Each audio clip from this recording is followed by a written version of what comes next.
Hello guys, good morning once again. Ito na raw ulit tayo sa tagal-tagal ng panahon na hindi na tayo nakapag-video guys, nakagawa ng content ulit, no? But so far we are nagkikipag-struggle tayo. Ika nga, no? By the way, pasensya na po kayo, no? Pasensya sa ating mga counters, lalo na yung mga solid counters natin, solid viewers, mga nagla-likes talaga, mga nag-i-invite, tumutulong kay counters para lumago at dumami ang ating mga viewers. Maraming salamat po talaga sa inyo. Guys, walang katapusan ang aking pagpapasalamat. Taos puso, no? Taos puso nagpapasalamat sa inyo. Ito, naisipan natin reconnect ulit, no? Reconnect ulit sa ating mga sa channel natin, Ka-Wonders, yung Wonders Motovlog TV.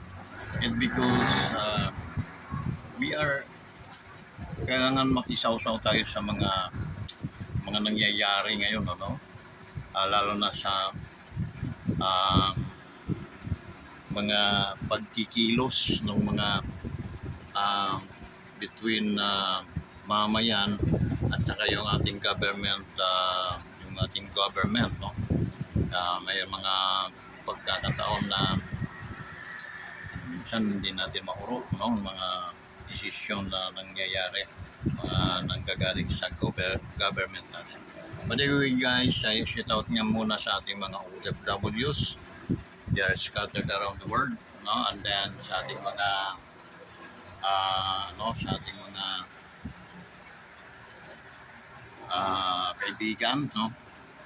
Nationwide. Mayong buntag kaninyong tanan, no? Ating mga kaibigan. We miss you all guys, and then hoping that the guidance of the Lord is always be with you.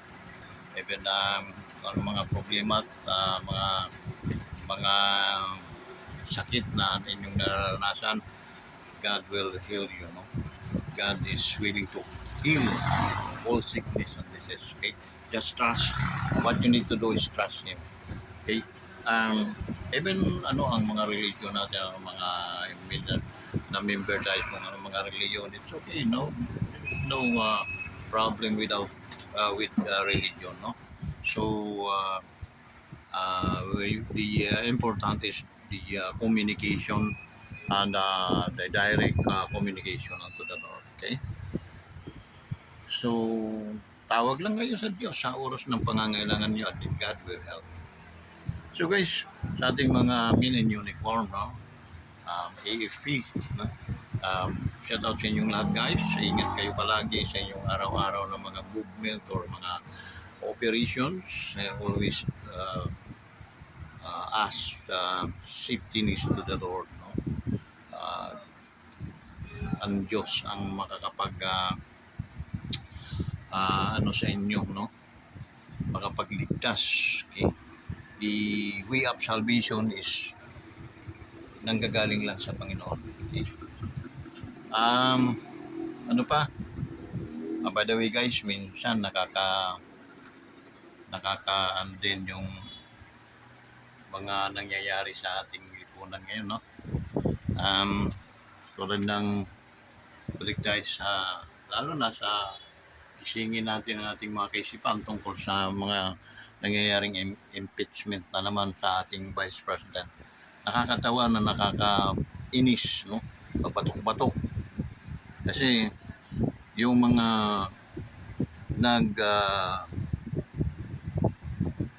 nagkukumaho na para i-impeach ang Vice President, ayan yung dating Sabaquin, sila Laila de Lima, sino yun? Siya Jokno, yung malalaking ngipin.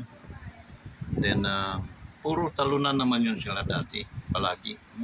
Si Chabaldi, lalo na ngayon mag-eleksyon na naman 2028, si Chabaldi na naman mga yan. Okay. Kasi bakit ang nakakabuwisit sa panahon natin ngayon, they are always try their best, no, na baliktarin ang taksulok. Kanta ni Bambo. Ah, na always yung Durongs, yung dark side of their plan, no? Kanilang mga plano na madidilim. Yung palagi ang gusto nilang ano yun, bagkos nung hearing nila nung 14, no? Mayroon silang bitahan na king of kidnap or ransom, no? Can afford, no? Kung ano-anong mga halatang wala namang saysay yung mga pinagsasabi. Sa totoo lang parang iisang gumawa na naman nun, si Trililing na naman. Si Trililing hindi dapat ito ibitayin na pag halimbawa manalo sa pagiging presidente si Inday, si Vice President, maging presidente in 2020. Dapat unang isa lang yan. Anuhan agad yung parusang bitay. Unang isa lang yan si Trililing. Okay? Sunod si mga Dilayla, si Saba Queen. Yung mga yun. Alam niyo kung bakit ngit-ngit itong mga tayo guys. Ngit-ngit itong mga makakaliwa, no? Because sila yung nagkukumahog na ma-impeach ito si Inday Sara. Sila yung mga nasa likod. Bakit? Yung ikinakasal nila kay Vice President na yung pera daw ay ginastos confidential funds. Ginastos lang for 11 days. No? May mga piatos-piatos pa sila. Yung isa na na yung itsura, no? Hindi ka afford, no? They are kamag-anak, pinatukan ko na yun, sinampal ko na yan.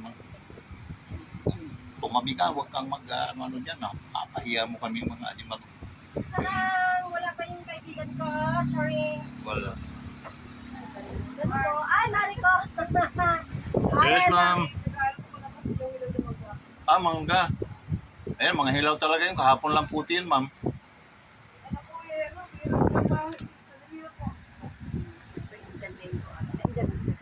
Oo, ano yan? Hindi, bigay ni Pe. Bigay ni Pe. Ay, nako. Ay. Ayun, nagdamay din sa kanila. Oo. Kapuputi lang kahapon yan doon sa puno ko. May puno ka? Muntik na akong magkandal. Laglag sa dami ng langgam. Langgam kami naman nandun din sa bukid kahapon. Nagluto-lutuan. Ba't di mo ko sinama? Hindi, dapat sinasama. Nagluto-lutuan, tapos doon kami, nasarap ng pahinga doon. Ang init kasi ng panahon. May kubo kayo doon? May kubo kami doon, tapos may tubig na rin, kuryente. May tubig, may Dito lang din sa Pagsangan? Opo. Nag-ano kami po, nagluto-lutuan. Tapos, kunting linis-linis. Doon na kami natulog. Nang tanghali. Amoy din kayo. Amoy na tanghali. Wala pa eh. Mamaya-maya pa yun. Kaya pala yung hindi mo na ako magpapakita. Bakit? Ano yun? Yung si Jim. Lalaki? Oo. Doon. Tuwing linggo, nagpapa-order. Yung gulay. Pick up na lang. Gulay, karne. Pero mabuti pa sa probinsya natin. Ito yung tumal daw ngayong panahon, ano? Oo. Lalong lahat sa prices, ano? Mabuti pa sa probinsya natin, Angie. Mabuti pa. Kasi ngayon, uso ngayon ng mani or mais. Sa amin mainit din. Ano kami, Southern Southern. Yan. Kami naman. Southern din kami. Pagtawid na namin, ano na, Mindanao. Kina, ano na, 2/3. Oh, Pero ang kinaganda doon, maraming isda. Ang isda doon, gulay na. ah, Yung ano, baka makalimutan yung ano ha, yung, balat. Ah, okay, okay. kaya sabi ko, nako,